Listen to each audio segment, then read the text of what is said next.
तर राज ठाकरे यांनी आक्रमकपणे टीका केलेली आहे या सर्व धोरणाच्या अनुषंगाने। या संदर्भात अपडेट्स घेऊ, पण सध्या पाहूयात महत्त्वाच्या बातम्या। पाहूयात बातम्यांचं अर्धशतक। महाराष्ट्रामध्ये हिंदी भाषेची सक्ती खपवून घेतली जाणार नाही, मनसे अध्यक्ष राज ठाकरेंनी राज्य सरकारला ठणकावलं। मनसेने राज्य सरकारला दिलेली पत्र राज ठाकरेंनी पत्रकार परिषदेमध्ये वाचून दाखवली। शहा मोदी केंद्रात असताना गुजरातमध्ये हिंदी सक्ती नाही, दक्षिणेतील राज्यांमध्ये हिंदी सक्ती नाही, मग महाराष्ट्रातच का? राज ठाकरेंचा राज्य सरकारला सवाल। तर बिहार, उत्तर प्रदेशामध्ये तिसरी भाषा कोणती? राज ठाकरेंचा सवाल। सरकारला 2 पत्र लिहिल्यानंतर आता हिंदी सक्ती विरोधामध्ये मनसे राज्यभरातल्या मुख्याध्यापकांना पत्र देणार। राज ठाकरेंची माहिती, शाळात हिंदी कशा शिकवतात ते बघतोच, राज ठाकरेंचा थेट इशारा।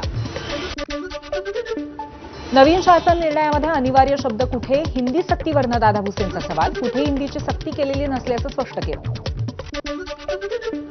इच्छुक विद्यार्थ्यांसाठी 1ली ते 5वी पर्यंत हिंदी तसंच इतर भाषा शिकवण्याचा निर्णय।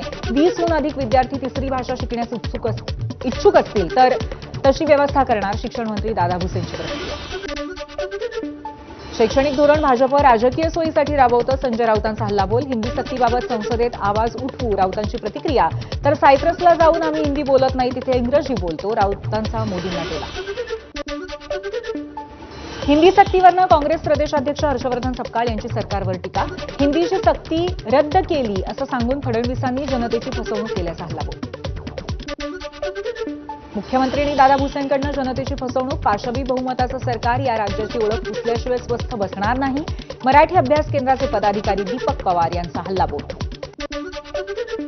दोन्ही राष्ट्रवादींच्या मनोमिलनाबाबत शरद पवारांचे पुन्हा संकेत। माळेगाव साखर कारखाना निवडणुकीवरनं व्यक्त नाराजी दीर्घकालीन नाही, शरद पवारांचं बारामतीत वक्तव्य।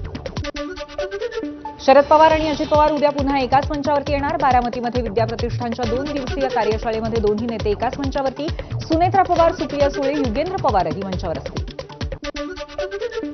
अजित पवारांच्या राष्ट्रवादीतील कार्यकर्त्यांनी शरद पवारांची भेट घेतली। माळेगाव साखर कारखान्याच्या निवडणुकीसंदर्भात भेट।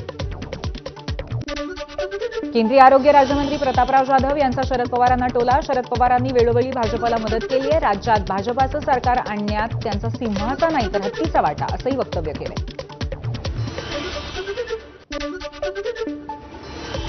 या वेगवान आढाव्यानंतर एक छोटासा ब्रेक, पाहत रहा एबीपी माझा।